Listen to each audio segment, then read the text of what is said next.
नमस्कार, मेरा नाम संजय ठाकुर है और तामेश्वर और मुझे आप लगातार नक्सल मामलों पर बातचीत करते हुए इससे पहले देख चुके हैं, लेकिन 31 मार्च 2026 के बाद हमने तय किया था कि इस बारे में अब ज़्यादा बातचीत नहीं करेंगे। लेकिन कल तेलंगाना से एक जो खबर आई उसके बाद मुझे लगता है कि इस बारे में फिर से बातचीत करना ज़रूरी हो गया था। कल तेलंगाना से खबर आई कि वहाँ एक सीनियर महिला माओवादी ने समर्पण किया है। जब उसके उसके उसके लिए जो जारी प्रेस विज्ञप्ति थी उसे हमने पढ़ा तो उसमें एक बहुत ही इंटरेस्टिंग बात थी कि इस महिला माओवादी जिसका नाम समता था, उसके पिता ने 300 से ज़्यादा फिल्मों में काम किया है, यानी कि वो साउथ फिल्म इंडस्ट्री के बहुत बड़े एक्टर थे।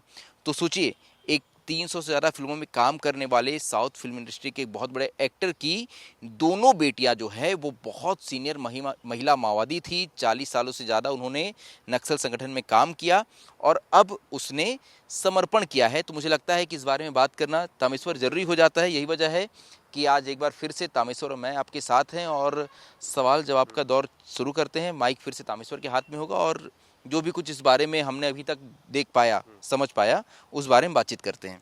भैया, क्योंकि नक्सल मुक्त के बाद तेलंगाना में एक महिला माओवादी का आत्मसमर्पण करना, एक खबर जो है पड़ताल में आना कि उसके जो पिता है 300 से ज़्यादा मूवी में काम किए हैं, ये कैसे है भैया ये? देखिए, इस महिला माओवादी का नाम है करकला ककरला समथा। समथा। ये लगभग 62 साल उम्र है इनकी। लगभग 40 सालों से ज़्यादा समय इन्होंने नक्सल संगठन में बिताए हैं। इनके पिता का नाम जो है वो है ककरला सत्यनारायण। अब मैं ककरला छोड़ दूंगा यार, ये ककरला बोलने में बड़ी दिक्कत जा रही है। इनके पिता का नाम है सत्यनारायण। सत्यनारायण जो है उन्होंने 300 से ज़्यादा फिल्मों में काम किया है। साउथ फिल्म इंडस्ट्री के एक बहुत ही बड़े और महत्वपूर्ण एक्टर थे। कई फिल्मों में इन्हें लिया जाता था, मेथड एक्टर के तौर पे इन्हें जाना जाता था। लेकिन अब इनकी दोनों बेटियां जो हैं, ये समथा जो है वो छोटी बेटी, इससे एक बड़ी बेटी भी थी जिसका नाम था सुनीता। ये दोनों ही लगभग 40 साल पहले नक्सल संगठन में चले गई। लगातार वहाँ अलग अलग पदों पे काम किया। अभी जब इस नक्सली ने सरेंडर किया उस वक्त इसका पद जो है वो स्टेट कमेटी मेंबर था। यानी कि नक्सलियों की हायरार्की के आधार पे पहले होते हैं पोलित ब्यूरो मेंबर, उसके नीचे आते हैं सेंट्रल कमेटी मेंबर, उसके नीचे आते हैं स्टेट कमेटी मेंबर। यानी कि हायरार्की के आधार पे तीसरे सबसे बड़े पद पे ये महिला थी। लगातार अलग अलग हिस्सों में इसने काम किया है और बहुत ही महत्वपूर्ण इसका एक जो है पूरा जीवन चक्र रहा। तो मुझे लगता है इसलिए इस बारे में बात करना जो है वो जरूरी हो जाता है। अच्छा भैया, इनकी नक्सल बनने की भी एक कहानी है, क्योंकि प्रेस विज्ञप्ति हम लोग पढ़ रहे थे तो इनके पिता की भी एक अलग कहानी है, दोनों जो बेटियां हैं उनकी भी कहानी है। ये क्या कहानी? बिल्कुल, देखिए इनके पिता जो है जो मैंने नाम बताया सत्यनारायण, ये तेलुगु फिल्म इंडस्ट्री के बड़े एक्टर तो थे ही। इसके साथ ही ये लगातार लेफ्ट की जो विचारधारा है उससे ये प्रेरित थे। यही वजह है कि 80 के दौर में, जब आपको याद होगा तामेश्वर की 70s में जब पश्चिम बंगाल का जो नक्सलवाद था, चारू मजुमदार की मौत के बाद इसे पूरी तरह से दबा दिया गया था। लेकिन बाद में ये आंध्र प्रदेश के श्रीकाकुलम इलाके में एक बार फिर से उभरा और बहुत ही ताकतवर तरीके से उभरा। उस वक्त जब ये सब दौर चल रहा था इसके उभार का, जब लोग लगातार इस बारे में बातचीत कर रहे थे और लगातार इस विचारधारा से जुड़े जा रहे थे, उस दौर में कुछ बहुत बड़े बड़े नाम हुए। वो जो नाम थे उनमें एक नाम था वरवरा राव का, जो जिसे हम देखते हैं कि वो लेखक के तौर पे और लगातार नक्सल समर्थक विचारक के तौर पे जो है उन्हें जाना जाता है। इसके अलावा गुम्बडी विट्टल, जिसे गद्दार के नाम पे जाना जाता है, गद्दार जिनका नाम था, और माला संजीव, ये सारे बड़े नक्सली जो थे, या सॉरी नक्सल विचारक जो थे, ये लोग सत्यनारायण के घर में बैठकर बैठकी करते थे। यानी कि वो एक तरफ एक्टिंग भी कर रहे थे, वो उस फिल्म इंडस्ट्री के बड़े स्टार थे या एक्टर थे, लेकिन उनके घर में शाम को बैठकें होती थी किसकी, जिसमें इस तरह की बातें होती थी कि वैचारिक जो, हाँ, और ये लेफ्ट की विचारधारा को लेकर, नक्सल विचारधारा को लेकर जो है लगातार जो है बातें होती थी, बैठकी होती थी। उस दौर में सुनीता और समथा, ये दोनों महिला माओवादी जो हैं वो टीनेजर थीं। उनकी उम्र बहुत कम थी, 15 16 17 साल की उम्र थी। ये लोग पढ़ाई कर रही थी, लेकिन जब ये अपने माँ बाप को इस तरह की बैठकों में देखते थे और जब उनकी बातें सुनते थे तो यहीं से ये लोग प्रेरित हुए। और इसके बाद जो समता के बारे में जानकारी है वो ये है कि इसने अपनी स्कूलिंग के दौरान ही जब ये 1971 से 1984 तक ये कर्नाटका संघ हाई स्कूल चेन्नई में इसने पढ़ाई की। इसके बाद फिर ये चेन्नई के ही चर्च पार्क स्कूल में ये इंटरमीडिएट की पढ़ाई कर रही थी। उसी दौरान इसने पढ़ाई बीच में छोड़ दी और इसने आरएसयू ज्वाइन कर लिया। रेडिकल स्टूडेंट यूनियन, या उसी दौर में उसने ज्वाइन कर लिया पढ़ाई छोड़ने से पहले। अब रेडिकल स्टूडेंट यूनियन वही संगठन, हर बार जब हम इस तरह की बात करते हैं, जब हर बार हम किसी बड़े नक्सली की बात करते हैं जिसका किसी भी तरह से साउथ से नाता है, तो इस रेडिकल स्टूडेंट यूनियन का बार बार जिक्र आता है। ये वो संगठन था उस वक्त युवाओं का, जैसे एबीवीपी है, एनएसयूआई है, उसी तरह से ये लेफ्ट का संगठन था, जैसे आइसा है आज के समय में। लेकिन ये जो है ये रेडिकल थे, नाम से समझिए रेडिकल जा रहा थे। ये लोग समझते थे इस बात को कि लोकतांत्रिक व्यवस्था जो है उससे आप बहुत ज़्यादा अपने अधिकार नहीं पा सकते, आपको इसके लिए ज़्यादा रेडिकल होना, ज़्यादा उग्र होना जरूरी हो जाता है। तो जितने ही बड़े नक्सली हैं वो सभी किससे निकले? रेडिकल स्टूडेंट यूनियन से निकले। हम लोग बीच में कई बार हमने छोड़ दिया, बात हमने की कि इसके बारे में अलग से कभी स्टोरी करेंगे, क्योंकि 31 मार्च 2026 की डेट आ गई और उसके बाद हमने तय किया था कि आगे इस बारे में ज़्यादा बात नहीं करेंगे। तो लेकिन लगता है कि यार देखिए, जब इस तरह की समता जैसे लोग की कहानी आती है तो ये तामेश्वर जरूर लगता है कि हाँ, कितनी ऐसी कहानियाँ हैं जिनके बारे में बातचीत नहीं हो पाई, जो अनसुनी रह गई, और इनके बारे में इसलिए बातचीत करना जरूरी हो जाता है क्योंकि देखिए आप इतिहास से ही सीखते हैं। सरकार ने उस वक्त जो गलतियां की जिसकी वजह से इस तरह की लड़कियां, समता और सुनीता ऐसी लड़कियां, हो सकता है कि ये तेलुगु फिल्म इंडस्ट्री की कोई स्टार बन जाती, क्योंकि इनके पिता भी जो है वो एक्टर थे। वो लोग नक्सल संगठन से जुड़ जाते हैं, अंडरग्राउंड हो जाते हैं। समझिए, नक्सल संगठन से जुड़ना और अंडरग्राउंड होने में बहुत अंतर है। इनके पिताजी नक्सल संगठन से जुड़े हुए थे लेकिन वो शहरों में रहते थे, फिल्मों में काम कर रहे थे। ऐसे हजारों लाखों लोग आपको आज भी तेलंगाना के, खासतौर पर नॉर्थ तेलंगाना में मिल जाएंगे आपको, जो सीधे सीधे नक्सल विचारधारा का समर्थन करते हैं, लेकिन वो लोग अपनी दिनचर्या जो है उसे वैसे ही जी रहे हैं। जैसे मैं पत्रकार हूँ, मैं दिन में पत्रकारिता कर रहा हूँ, शाम को बैठ के ये बातचीत कर रहा हूँ, यहाँ तक ख़त्म हो जाता है। लेकिन अंडरग्राउंड होना ये बहुत मुश्किल काम होता है, क्योंकि आप अपना सब कुछ छोड़ के आप जंगलों में उतर जाते हैं, पुलिस ने आपके खिलाफ मामले दर्ज किए हैं, आप इस तरह की कई वारदातों में शामिल होते हैं। किसी की हत्या करना ये सब आसान काम नहीं होता।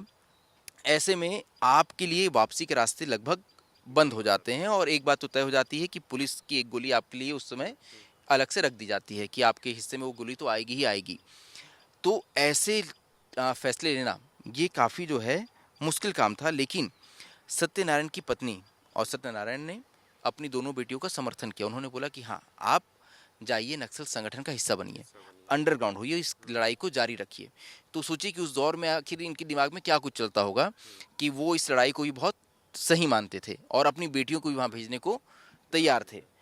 एक पिता की तरह, क्योंकि मेरी भी एक बेटी है, मैं सोचता हूँ कि बहुत ही मुश्किल ये जो है फैसला रहा होगा। लेकिन हाँ, उस दौर में कुछ लोगों ने ये फैसला लिया, और लगातार ककरला सत्यनारायण के कई इंटरव्यू हैं तेलुगु में, हालांकि वो क्योंकि बड़े एक्टर भी थे और नक्सल विचारक के तौर पर उन्हें जाना जाता है, तो कई तेलुगु मीडिया के लोगों ने उनसे बातचीत की है। अगर आप यूट्यूब पर उनका नाम सर्च करेंगे तो आपको उनके इंटरव्यू दिखेंगे, अगर आप तेलुगु समझ पाते हैं।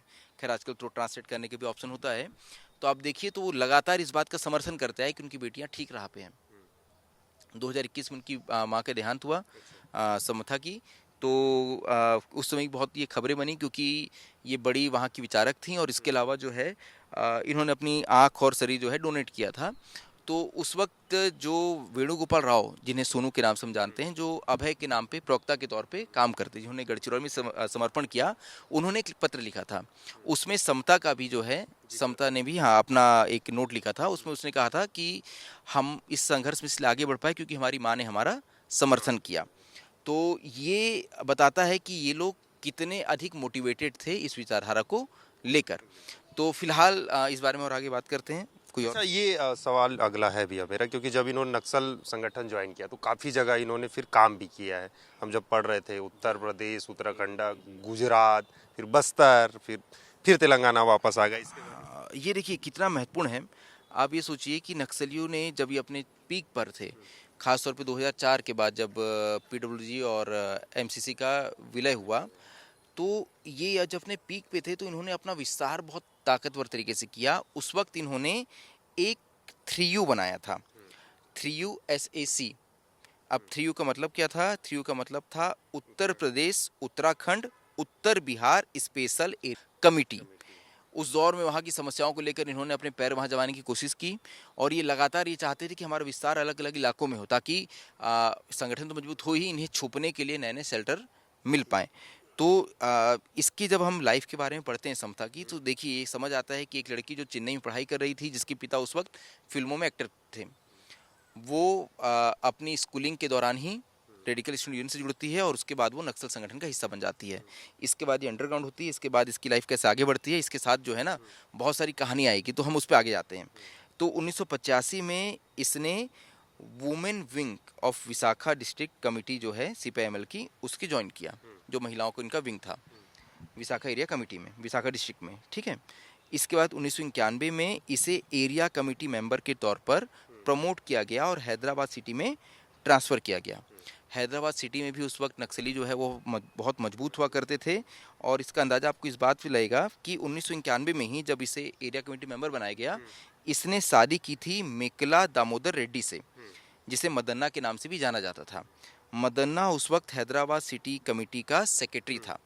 हैदराबाद शहर के अंदर भी नक्सली इतने मजबूत थे कि उन्होंने वहाँ ऐसी घटनाएं भी हुई कि एक आईपीएस की उन्होंने दिन दहाड़े गोली मार कर हत्या कर दी। वो आईपीएस जो है वो चंद्रबाबू नायडू के दामाद थे। हाँ, और ट्रेनी आईपीएस थे, बाइक से कहीं जा रहे थे, दो नक्सली आते हैं, बाइक में रोकते हैं और सामने आके गोली मार देते हैं। उसमें एक नक्सली का नाम है जो फिलहाल बस्तर में ही है, अब समर्पण कर चुके हैं, तो खैर उस बारे में आगे नहीं जाते। दूसरा, जिस आईपीएस ने ग्रेहाउंड बनाई, ग्रेहाउंड फोर्स बनाई, उसका नक्सलियों ने ये शायद सुबह जॉगिंग कर रहे थे हैदराबाद का जो पुलिस लाइन है वहाँ पर, और वहाँ से उनको किडनैप कर लिया था नक्सलियों ने। तो यानी कि हैदराबाद के शहर के अंदर भी नक्सली जो है बहुत मजबूत थे, और हैदराबाद यूनिवर्सिटी जो है ये इनका एक बहुत मजबूत गढ़ हुआ करता था, यहाँ से इन्हें बहुत सारे कैडर मिले थे। तो हम इस बारे में इसलिए बात कर रहे थे कि मदन्ना से इनकी शादी हुई। मदन्ना जो कि हैदराबाद सिटी कमेटी का सेक्रेटरी था, लेकिन 1997 में मेडक के जंगलों में एक एनकाउंटर में ये मारा गया। इसके बाद 2000 में इसने फिर से शादी की पटेल सुधाकर रेड्डी से। इसे सूर्यम के नाम से जाना जाता था, और ये सेंट्रल कमेटी मेंबर था, साथ ही नक्सलियों के मिलिट्री इंटेलिजेंस का चीफ था, प्रमुख था। नक्सलियों का एक मिलिट्री इंटेलिजेंस भी होता है, जिसका रुपेश जो है वो भी इसका प्रमुख हिस्सा रहा है। लेकिन 2009 में भी सुधाकर रेड्डी जो है वो वारंगल के जंगलों में एक इनकाउंटर में मारा गया। तो इसके बाद इसकी लाइफ कैसे आगे बढ़ती है, 1991 में इसे हैदराबाद शिफ्ट किया गया, 1994 में इसे डीसीएम प्रमोट किया गया। इसके बाद ये हैदराबाद सिटी में ही रही। 1999 में इसे हैदराबाद सिटी से महबूब नगर में ट्रांसफ़र किया गया, नल्ला मल्ला के जंगलों में।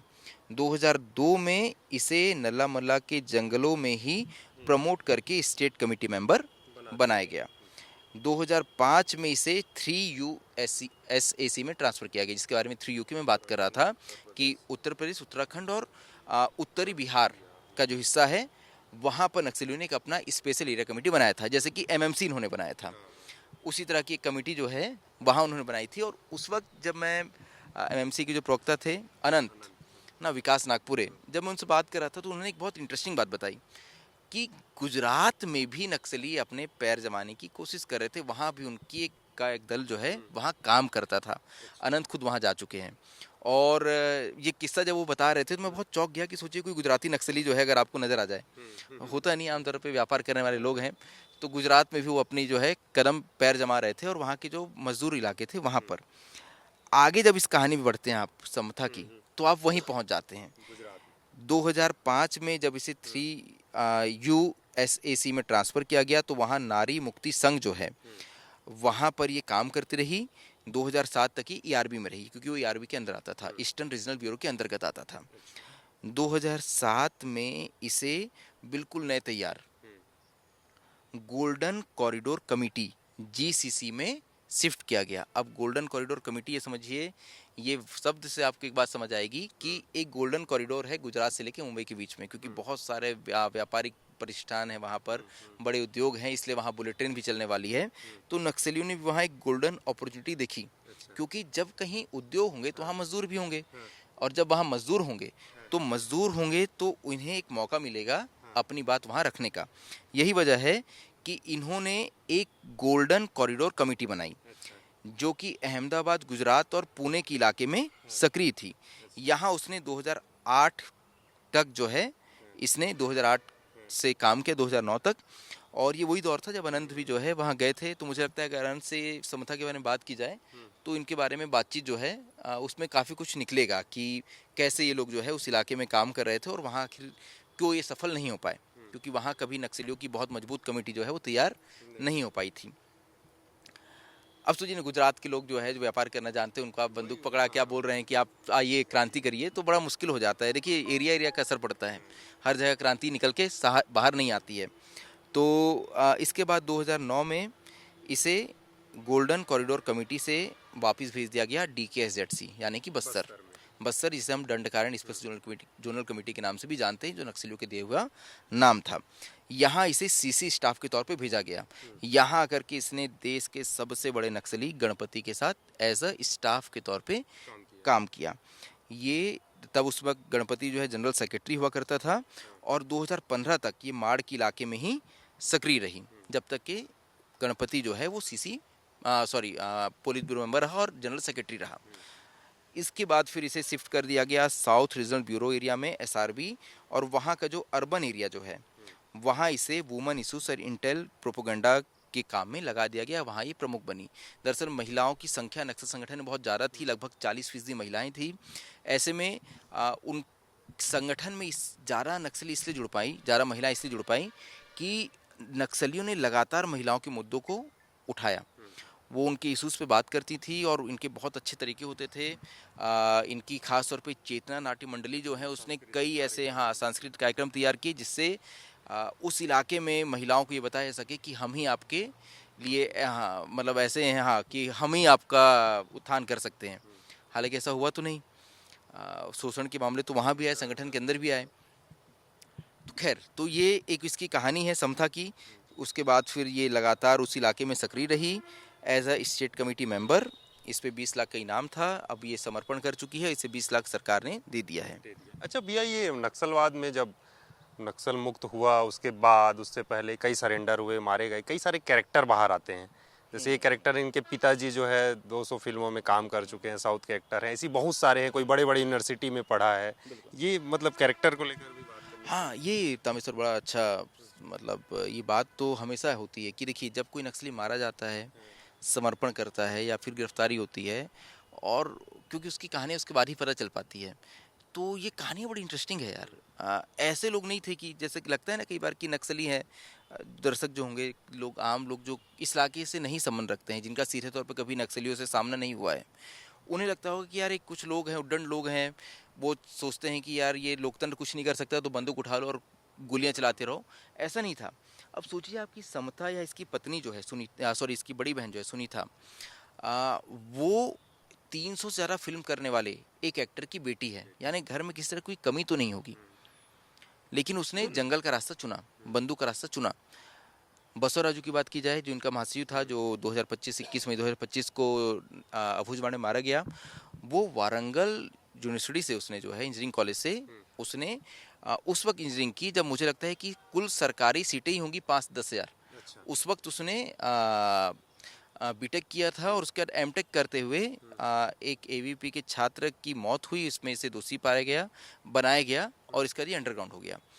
और इसका भाई भी जो है वो एयरफोर्स का पायलट था, बड़ा भाई।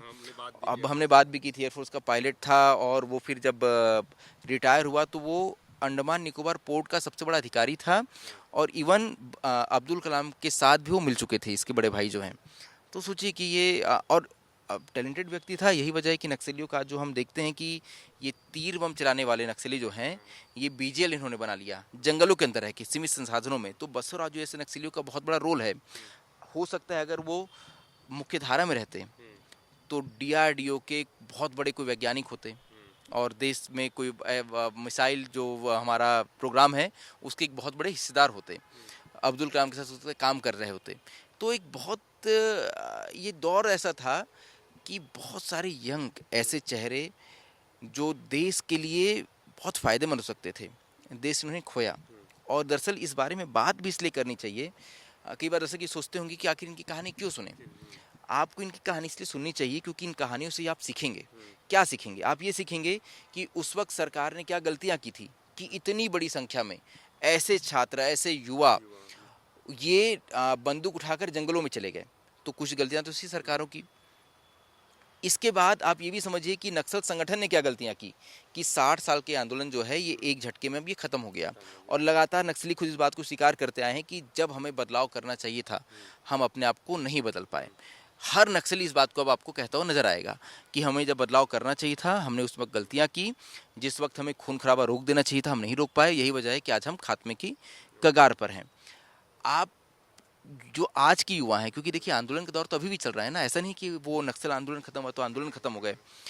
औद्योगिक आंदोलन तो अभी भी चल रही कॉकरोच का आंदोलन चल रहा है। हमने जंतर मंतर पे देखा, झारखंड में क्या हो रहा है हम देख रहे हैं।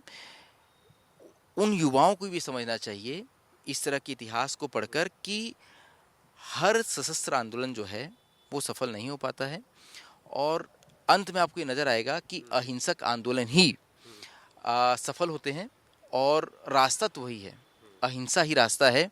गांधी का रास्ता ही जो है वो ही अंत में जो है सबसे सही आपको नज़र आएगा।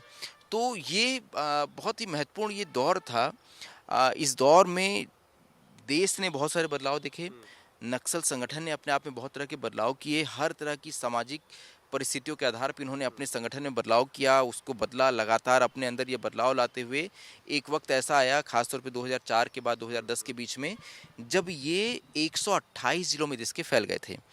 ये वो क्या मंदिर है तिरुपति से लेके क्या था नेपाल का मंदिर, पशुपति से तिरुपति, नेपाल के पशुपति से आंध्र की तिरुपति तक ये अपना रेड कॉरिडोर बना चुके थे। नेपाल में तो खैर इनकी सरकार भी आई। ऐसे में अब ये आंदोलन क्यों खत्म हो गया? लेकिन ये आंदोलन बेमानी तो नहीं था। ऐसा तो नहीं है कि मतलब इस आंदोलन में जो लोग गए थे वो सारे भ्रष्ट लोग थे। आप ये देखिए कि क्यों इस बारे में बात करनी चाहिए। जो मिसिर बेसरा जिसने अभी कुछ दिनों पहले गिरफ्तार हुआ, जो अंतिम झारखंड में जो अंतिम पुलिस ब्यूरो मेंबर था, जब सारे नक्सलियों ने हथियार डाल दिए, सब गिरफ्तार हो गए, सब मारे गए, उस एक नक्सली ने अंतिम तक लड़ाई जारी रखी, अंत में वो गिरफ्तार हुआ। तो मिसिर बेसरा ने करोड़ों की संपत्ति नहीं बनाई। अच्छा, जब उसकी तस्वीर आएगी उस बारे में हम बात करेंगे। हम तामेश्वर बहुत दिनों से बोल रहा था अभी उस बारे में बात करनी चाहिए। मुझे लगता है बात करनी भी चाहिए उस बारे में। मिसिर बेसरा की जब तस्वीर आए देखेंगे ना तो आपको मजदूर जैसा नजर आएगा कि किसी मजदूर को पकड़ लिया है आपने। लड़ ही नहीं सकता, लेकिन वो देश का सबसे बड़ा नक्सली था फिलहाल जीवित नक्सलियों में, एक्टिव नक्सलियों में। पुलिस ब्यूरो मेंबर, अंतिम पुलिस ब्यूरो मेंबर था जब देवजी वेणुगोपाल राव सब ने समर्पण कर दिया। ऐसे में मिसिर बेसरा बचा हुआ था और मजदूर ही है। क्यों मजदूर है? क्योंकि उसका बेटा मजदूर है। अच्छा। मिसिर बेसरा का बेटा जो है जिसका नाम सिद्धार्थ है शायद, वो आज भी झारखंड में मजदूरी करता है। मिसिर बेसरा की उम्र लगभग 75 साल हो गई, उसका बेटे की उम्र 50 साल है, 55 साल है। वो मजदूरी करके अपने जीवन यापन करता है। यानी मिसिर बेसरा जिस पे झारखंड ने 1 करोड़ का और मुझे लगता है पूरे देश की बात की जाए तो लगभग 4 से 5 करोड़ का इनाम था, उसका बेटा क्या करता है? मजदूरी करता है। जब वो आया तो वो फटे पुराने एक शर्ट में था और हालांकि वो अपना वेश बदल के ही भागने की कोशिश कर रहा था, लेकिन मैं कह रहा हूँ कि वो अपने साथ करोड़ों की संपत्ति लेके तो नहीं गया। हिड़मा का घर तो हमने आपने देखा, उसकी माँ की हालत हमने सबने देखी है। तो ऐसा नहीं था कि सभी लोग भ्रष्ट थे, लेकिन ये आंदोलन फिर भी खत्म हुआ। तो इसके पीछे कारण ये था कि जब इन्हें खून खराबा रोक देना चाहिए था उस वक्त ये रुके नहीं, उस वक्त भी इन्होंने खून खराबा जारी रखा और यही वजह है कि आंदोलन जो है ये इसका जो उद्देश्य था उससे भटक गया और अब जो है ये आंदोलन खत्म होने वाला है। इसकी बड़ी बहन के बारे में बात कर रहे थे हम, मैं थोड़ा और उसको कनेक्ट कर देता हूँ। इसकी बड़ी बहन जिसका नाम सुनीता था, आपको याद होगा 2025 में एक नक्सली का इनकाउंटर हुआ था। ये तस्वीर आपको याद होगी, ये टोपी पे स्टार लगा हुआ ये व्यक्ति था, इसका नाम था सुधाकर, इसे हम टेंटू लक्ष्मी नरसिम्हा के नाम से भी जानते थे। गौतम इसका नाम था। 2025 में इंद्रावती टाइगर रिजर्व के इलाके में इसका इनकाउंटर हुआ। इसी की पत्नी थी सुनीता, यानी कि समता की बड़ी बहन, जिसने इसके इनकाउंटर के 2025 जून में इसका इनकाउंटर हुआ, उसके 2 महीने बाद तेलंगाना में ही समर्पण कर दिया। तब हमने इसकी स्टोरी इसी हिसाब से की थी कि सुधाकर की पत्नी है। तब सच बताऊं तो मुझे भी नहीं पता था कि इनके पिता जो हैं वो 300 फिल्मों में काम कर चुके हैं, वरना मैं यकीनन इसके बारे में तब भी जो है स्टोरी करता। और यकीनन ये स्टोरी आप लोग को इसलिए पता होनी चाहिए थी कि एक ऐसी महिला भी थी जो अब तक कल से पहले तक जंगल में बंदूक लेके घूम रही थी और उसके पिता जो थे वो इतने बड़े एक्टर थे, आज भी जिंदा है ना। उनकी माँ की मौत हुई है, इनके पिता सत्यनारायण जो है वो आज भी जिंदा हैं। हो सकता है आजकल में आपको इनके कुछ इंटरव्यू और सुनने को मिले, क्योंकि लगातार ये मीडिया से बातचीत करते रहे। इनके अलग अलग इंटरव्यू जो हैं वो आपको नज़र आएंगे, क्योंकि पुराने एक्टर भी हैं, बड़े एक्टर हैं, और इसके अलावा ये जो है नक्सल विचारक भी हैं। तो इसलिए जो है इनसे बातचीत वहाँ की मीडिया करते रहती है। तो फिलहाल मुझे लगा इस बारे में बात करनी चाहिए। तामेश्वर, मेरे ख्याल से फोटो भी देख लिया वो, क्योंकि मैं, उस महिला का, हाँ मतलब हाँ हाँ हाँ, कुछ, उस महिला हाँ, की फोटो हालांकि स्क्रीन पे चलती रहेगी, लेकिन जब इस महिला की फोटो तस्वीर सामने आई तो आप देखिए, ये एक महिला है। इस महिला को अगर आपके बीच खड़ा कर दिया जाए तो बिल्कुल सामान्य महिला, बहुत डिसेंट सी महिला, सफ़ेद बाल वाली, इसकी उम्र हो चुकी है, साड़ी पहनी हुई, चश्मा पहने हुई। इसे देखकर कौन उम्मीद करेगा कि ये बंदूक लेकर जंगलों में घूमती थी। और अच्छा, ये दोनों बहनें जो हैं, ये बहुत महत्वपूर्ण कैडर रही ना। अगर सोचिए किसी महिला या कैडर को या किसी भी नक्सली कैडर को इतनी जिम्मेदारी दी गई हो कि वो बस्तर में भी रहेगी, वो 3U में भी जाएगी यानी उत्तराखंड भी जाएगी, वो गुजरात भी जाएगी, यानी वो बहुत महत्वपूर्ण रही होगी। और इसकी बड़ी बहन जो है सुनीता, वो तो आंध्र उड़ीसा बॉर्डर जो है उस इलाके की सेक्रेटरी तक बनी। वो इलाका जो है बहुत महत्वपूर्ण इलाका था नक्सलियों का, और 2016 के आसपास उसे वहाँ का जिम्मा दिया गया था। तो ये दोनों महिलाएं जो हैं बड़ी मतलब एक्टिव रहीं, और नक्सल संगठन के लिए काम कर रही होंगी, तभी नहीं बड़ा जो है पद दिया जा रहा था। तो फिलहाल और कुछ तस्वीरें, अच्छा इनके पिता की भी तस्वीर मैं दिखाने की कोशिश करूं। इनके पिता की तस्वीर मैंने निकाली थी, मैं उसको डाल दूंगा। मैं उसको जो है अगर आप सर्च करेंगे ककराला सत्यनारायण, हाँ, इसमें एक और ध्यान देना है आपको, एक कैकाला सत्यनारायण भी थे। कैकाला सत्यनारायण तो बहुत बड़े एक्टर हैं, वो 750 फिल्मों में काम कर चुके हैं, और वहाँ के मतलब बहुत बड़े स्टार थे।